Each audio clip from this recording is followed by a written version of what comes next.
कोई भी कानून जब बनता है तो उससे जनता को फ़ायदा होना चाहिए। लेकिन अगर कोई ऐसा कानून बनता है जो जनता को सज़ा देने के लिए बनाया गया हो, तो वो सज़ा भी मज़बूती से मिलनी चाहिए। लेकिन किसे? जो असल गुनहगार हो। हम बात करें शराबबंदी कानून की। हमने आपको पहले बताया था कि बिहार प्रशासन का ये टारगेट है कि जितने भी प्रदेश में शराब की तस्करी करने वाले हैं, उन सब पे लगाम लगाया जाएगा। और जो इससे पहले शराब पीने के जुर्म में जिनके ऊपर एफआईआर हुआ, जेलों में बंद है या जमानत हो चुकी है या कहीं भी हैं, ऐसे लगभग लाखों लोगों को ढूँढ-ढूँढ कर उनके केस को उनसे जुर्माना लेकर, मतलब पहले ये था ना प्रावधान कि शराब पीने वाले को जेल होगी, सज़ा होगी। लेकिन इसके बाद 2022 में इसमें बदलाव किया गया कि सज़ा नहीं होगी, जुर्माना लेकर छोड़ दिया जाएगा। अब ऐसे लोगों को चुन-चुन कर ऐसे लोगों का एफआईआर रद्द किया जाएगा और जुर्माना लेकर इनको छोड़ दिया जाएगा, केस से मुक्त कर दिया जाएगा। लेकिन ये जो खबर हम आपके लिए लेकर आए हैं, ये थोड़ा अलग है। गया से 10 बाइक के साथ कुछ लोगों को अरेस्ट किया गया है। इसके बाद सबसे ज़्यादा बिहार भर में नालंदा से लगभग 68 से बढ़कर ये 90 के पास-पास आंकड़ा चला गया है। 90 लोगों को अरेस्ट किया गया है।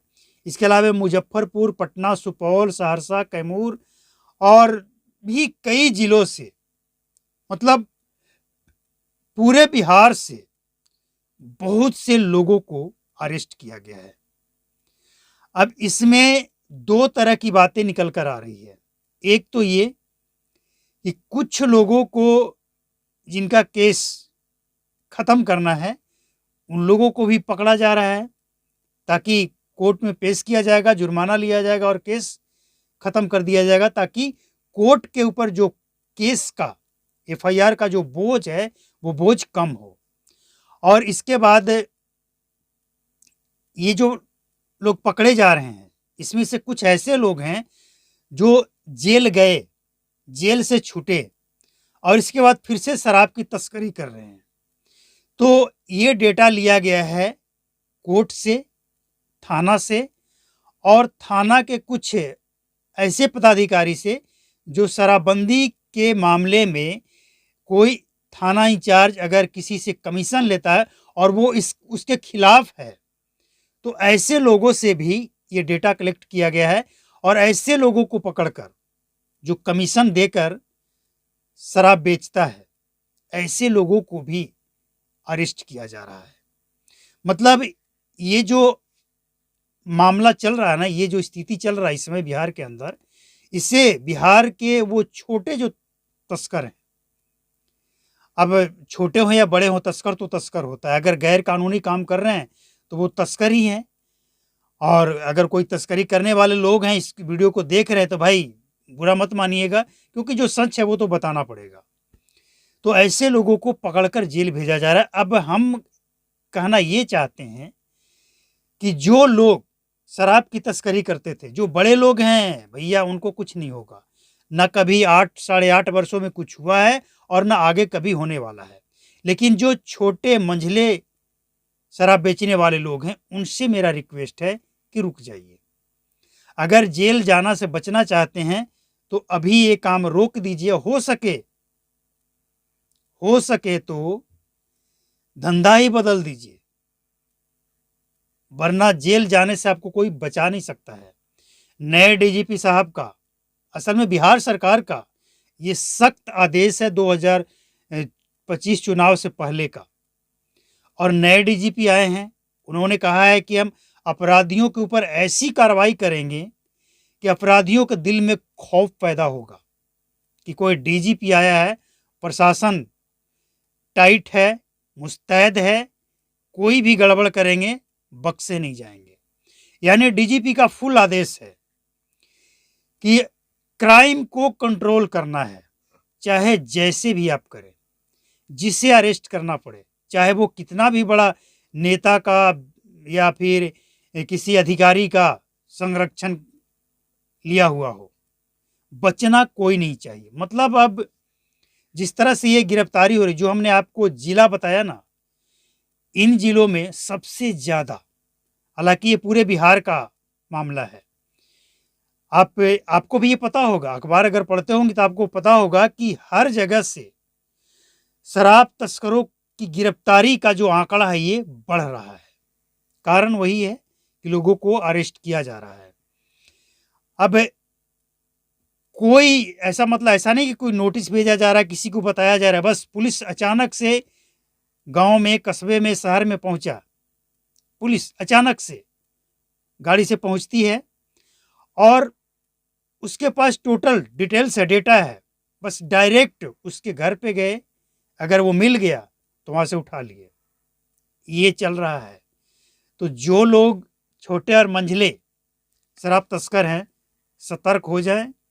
हो सके तो ये काम बंद करके काम बदल देंगे, जेल जाने से बचना चाहते हैं तो। और विपक्ष का, बिहार के विपक्ष का एक प्रेशर है सरकार के ऊपर कि शराबबंदी कानून की समीक्षा कीजिए, खासकर तब से जब बेतिया में जो जहरीली शराब कांड हुआ है तब से। मतलब एक तरफ पुलिस प्रशासन और सरकार छोटे और मंझले शराब तस्करों पे, पीने वाले पे दबाव बना रही है, डरा रही है, जेल में डाल रही है, मतलब एक प्रेशर बनाया जा रहा है। और वहीं दूसरी तरफ विपक्ष के लोग, महागठबंधन के लोग जो इस समय विपक्ष में हैं, वो लोग सरकार के ऊपर दबाव बना रहे हैं। ये जो मौत हुई है ना, ये मौत रोका जा सकता था। अगर नकली और जहरीली शराब नहीं बिकता तो ये मौत रोका जा सकता था। इसीलिए विपक्ष हमलावर है और विपक्ष हमलावर होने के कारण नीतीश कुमार भी दबाव में आ गए हैं। भले ही वो प्रशासन को आदेश दिए, हालांकि ये प्रशासन को जो आदेश दिया गया है ये पहले का आदेश है और उस आदेश का पालन प्रशासन के द्वारा किया जा रहा है। अब इसमें कुछ पुलिस वाले जो कमीशन लेते थे वो भी छटपटा रहे हैं कि ये क्या, अगर इन लोगों को हम पकड़कर जेल भेज देंगे तो कमीशन कहाँ से मिलेगा। तो दबाव प्रशासन के ऊपर है और विपक्ष का दबाव सरकार के ऊपर है। तो इसका कुछ न कुछ निष्कर्ष, फाइनली रिजल्ट, और वह भी 2025 विधानसभा चुनाव से पहले आएगा और बहुत जल्द आएगा। प्रगति यात्रा जो नीतीश कुमार कर रहे हैं, अभी उस यात्रा में वो खोए हुए हैं, उनको इन सब चीज़ों पे ध्यान नहीं है। हालांकि कहीं कहीं ये आवाज़ उठ रहा है। देखिए, जहां भी नीतीश कुमार प्रगति यात्रा के दौरान किसी पुरुष से, नौजवानों से मिलते हैं तो ये आवाज़ उठता है कि सर, शराबबंदी नहीं रुक रहा है, जहरीली शराब पीकर लोग मर रहे हैं, ये आवाज़ उठता है। अब नीतीश कुमार इस पर ध्यान दे रहे हैं कि नहीं दे रहे हैं ये वो जाने। लेकिन महिलाएं जो कि सिर्फ शराब ही नहीं, ड्रग्स की तस्करी में इन्वॉल्व पाई जा रही है, तो नीतीश कुमार को अब देखना ये होगा कि क्या वाकई इस कानून का दुरुपयोग हो रहा है। क्योंकि जिस तरह से हमने जो आपको आंकड़ा बताया कि इन जिलों में इतने लोगों को अरेस्ट किया गया है, क्या ये शराबबंदी कानून का दुरुपयोग तो नहीं हो रहा है। क्योंकि पुलिस वाले कई जगह ऐसे हैं, कई थाना में पुलिस ऐसे हैं जो इस कानून का डर दिखाकर लोगों से पैसे ले रहे हैं, कुछ अपना काम करा रहे हैं और कुछ लोगों को जेल भी भेज रहे हैं। मतलब शराबबंदी कानून का क्या पुलिस प्रशासन सदुपयोग कर रही है कि नहीं कर रही है, इसकी समीक्षा एक बार होनी चाहिए। कहीं ऐसा ना हो कि नीतीश कुमार शराबबंदी कानून की वाहवाही अपने आप करते रहें और इसका रिजल्ट, इसका इफेक्ट इलेक्शन पे पड़ जाए। कारण कि जो सच्चाई है, आंख बंद करने से सच्चाई नहीं बदलने वाली है। नीतीश कुमार इस मुद्दे को इग्नोर करके, अगर वो समझते हैं कि चंद लोगों के कहने से हमने शराबबंदी जो लागू किया है और चंद लोग जो कह रहे हैं कि शराबबंदी बहुत अच्छा है, शराबबंदी फेल नहीं है, तो ये गलतफहमी होगा। क्योंकि शराबबंदी फेल है, शराबबंदी कानून का दुरुपयोग हो रहा है, इस बात को स्वीकार करना पड़ेगा और इसी बात की समीक्षा करने की बात हो रही है। तो ये गिरफ्तारी का आंकड़ा और प्रशासन फेलियर, इसके बाद विपक्ष का दबाव नीतीश कुमार को अब कहां ले जाएगा, ये अगले